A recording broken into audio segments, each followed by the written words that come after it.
guys, my name is Aladin Jr. and for this video, we will talk about the recently concluded Harapan 2019 which is hosted by the ABS-CBN. Para po sa video ito, we will analyze the speeches used by these two candidates, namely Agnes Escudero and Mar Rojas. And using these four strategies, bibigyan natin sila ng puntos at kung sino man ang mas maraming puntos ay siyang tatanghalin nating candidate na most effective in using these rhetorical strategies. Are you ready? Let's go! Round 1. Taking and avoiding sides. I believe Agnes Escudero got this point because she is very successful in avoiding sides, either pro-Duterte or anti-administration, because Mar Rojas is more likely to focus on opposing the government or changing the laws being passed by the present administration. And ano na bang bago sa konteksto ng gobyerno ng Pilipinas? Ang palaging nangyayari ay gustong tanggalin ng mga senador ang kanilang mga kalaban na senador na nandito rin sa pwesto. Kaya, I believe Agnes Escudero is very successful in telling the people that I am not running para kalabanin ang aking mga nakalaban, kundi I am running for you, for the people, for the Filipinos. Round 2. Explicit appeals to common in-group membership.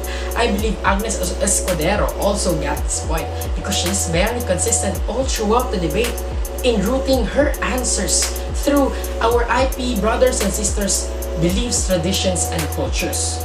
And she's very consistent in saying that she will use these beliefs in incorporating it to the future bills and laws that she will pass in the Senate. She's also very consistent in fighting for this common group, the IP brothers and sisters, and also telling the people that I will fight for you, those people na nasa laylayan. On the side of Mar Rojas, it's like he's having this great range of helping the Filipino citizens. And para makakapagtanong ka kung sino ba talaga ang gustong tulungan ito, saan ba talaga patungo ang kandidatura ng taong ito. That is why I believe Agnes Escudero is very effective in using this strategy. Round 3. Constructing aspirational identities. I believe Mar Rojas got the point for this round because he is very good in presenting the changes that should be done from the present administration state. And I believe he is very successful in presenting the loopholes from the Duterte administration's actions and the laws that were being passed. Most especially, this is what we call train law. He's very good in presenting these economic factors that will prove that this law has this wide range of negative effects for the people of the Philippines. Agnes, on the other hand, is just merely presenting her platforms that she will add up to the present system of the government. That is why Mar Rojas is successful in using this rhetorical strategy. For the fourth and the final round, implicit display of rhetorical alignment.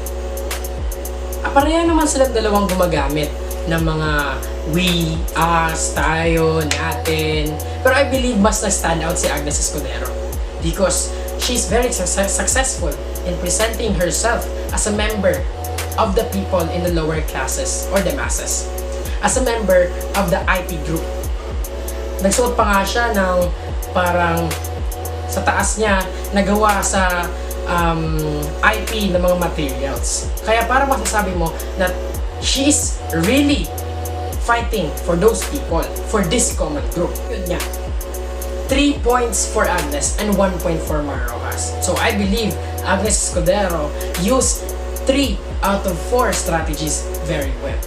So, based sa aking mga napanawan, ang mas ginagamit ng mga strategy ay itong dalawa. Number 1, taking and avoiding sides. Just for example, Mar Rojas, he is very consistent in presenting his arguments which is against the Duterte administration. And Agnes, on the other hand, is also very consistent in avoiding any side and just presenting her platforms para sa mga tao. And number 2 is this what we call implicit display of rhetorical alignment.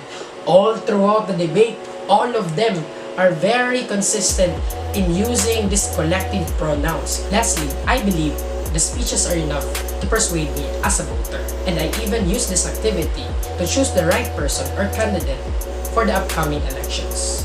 It is really good to use the 4 strategies in persuading any person in the society.